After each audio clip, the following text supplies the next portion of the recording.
The nice folks down under at the Australian homologations office had an oops moment and leaked quite pertinent details about Honda's new sports tourer, the CB1000 Grand Tour or Gran Turismo, including 2 ready for production photos and a bunch of other specs, including power figures. You have a bunch of cousins working over there, Dave, don't you? Yeah, you do. Welcome back to another Long Way Home episode, everyone. The place where getting your motorcycle news is easier than dodging that bug headed for your face shield, but not by much.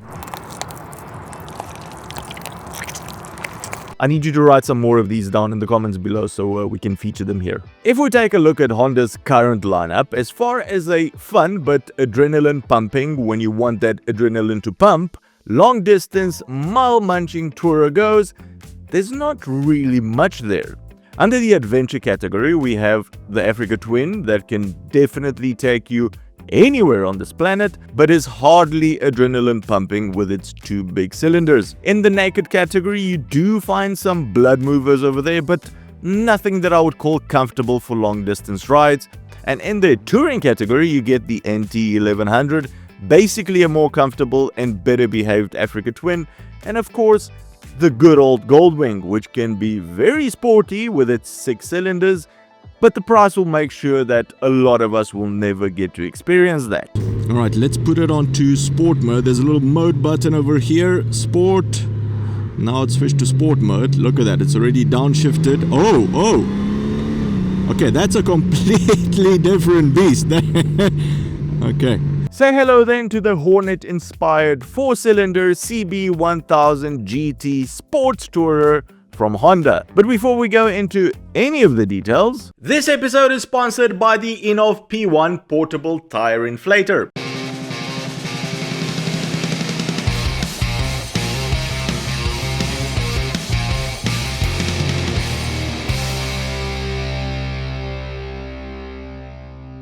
Now, I'm personally excited about this bike, and the reason for that is that years ago when I first got onto BMW's 1000 XR, check out that review if you haven't.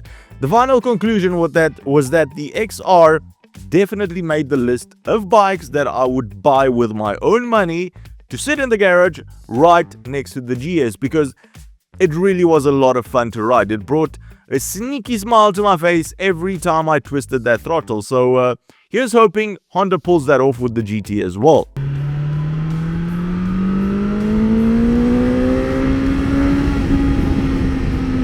A little bit of poo came out there.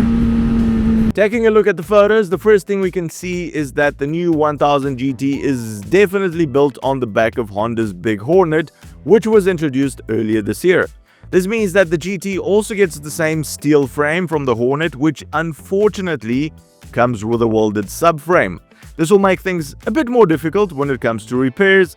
The aluminium swing arm is also the same, and unfortunately for a big GT tourer, the chain also makes an appearance instead of a much needed shaft drive for those long tours. Engine-wise, this is where things start to look up. Powered by Honda's inline 4-cylinder 1000cc power plant, here it puts out only 150 horsepower, which is a little less but similar to both versions of the Hornet, 152 and 157 respectively, and it does this at a fun-filled 11,000 RPM. That RPM limit, together with the fact that it's got 4 smaller cylinders, but a lot more eager to please when compared to the Africa Twin or the NT1100, is what's gonna set the GT apart in Honda's lineup when it comes to long distance touring. You can ride it in a very chill and relaxed mode when you're trying to munch up those miles on the highway, and it won't tire you out like a naked bike would do, in part because of the more comfortable seating position, handlebar position, etc. But when those twisties do show up, and they surely do, you're not going to be waddling around them like a tractor with just 2 large cylinders. Nope, you've got 4 sporty ones going all the way up to 11,000 RPM, and they will definitely bring a naughty smile to your face every time. Looking at the photos some more, a quick shifter can be seen. Hopefully that comes as standard, because it would really be a sin to ride the GT without one. The tail has been modified in standard touring fashion as well, with passenger handlebars, mounts for panniers, different pillion foot pegs, and a flatter passenger seat for a more comfortable ride. Looking closer, we can see standard touring accessories that are lacking on the naked Hornet, like handguards, a taller windshield, and front suspension, which looks to be around 150 millimeters or almost 6 inches longer than on its naked sister. That's what she said. Well done, Dave. Brakes are also staying the same, with dual Nissan 4-piston calipers on the front and a single one on the rear. Nothing earth-shattering here, nothing to write home about, but they'll do the job just fine. The weight was also revealed in the Australia filings, and ready to ride with a full tank of fuel, the GT should come out of the factory at 220 kilograms or 482 pounds, assuming that the fuel tank is 20 liters or 5.2 gallons, which it should be, which makes it the lightest bike by quite a bit when compared to other players in this market, like the Kawasaki Versys, which is the heaviest by far at 255 kilograms or 562 pounds, the BMW S1000 XR and Suzuki's 1000 GX. But price, this is where Honda's either going to break it or make it, and judging by history, they usually make it. Given that it shares quite a bit with the Hornet, including that heavy frame, and that the Hornet starts in the US at least at $11,000, we're probably looking at a starting MSRP for the GT in the range of $14,000 to $15,000. This would put it squarely in competition with established players in the segment, while offering Honda's renowned reliability and refined engineering. If Honda's new GT has you all warm and fuzzy inside, you don't have long to wait, because it will most probably be revealed to the world in all of its glory in the next 2 weeks at EICMA in Italy.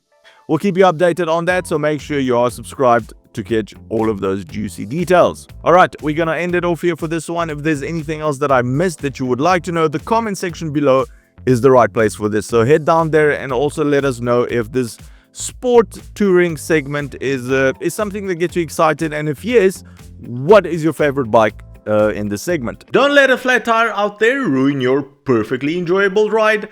Get down to plugging it and then effortlessly pump it right back up with Inov's portable P1 inflator. Boasting an impressive 150 psi or 10 bar max pumping pressure, 60-second fast inflation from 20 to 28 psi, 3 different lighting modes so you don't have to work in the dark, including a red SOS light, an aluminium alloy case which helps dissipate heat while you're pumping thanks to its built-in cooling fan, and guess what? It can also double as a 6000 mAh battery bank if your tires are fine but your phone isn't. Use code LWH for a 10% discount site-wide on inov.com and just enjoy riding without having to worry about pumping up your tires. If you've enjoyed this episode, give it a big thumbs up, and if you think you've learned something new, consider subscribing or becoming one of our patrons to help us make more of these shows. Cheers, and I'll see you on the next one.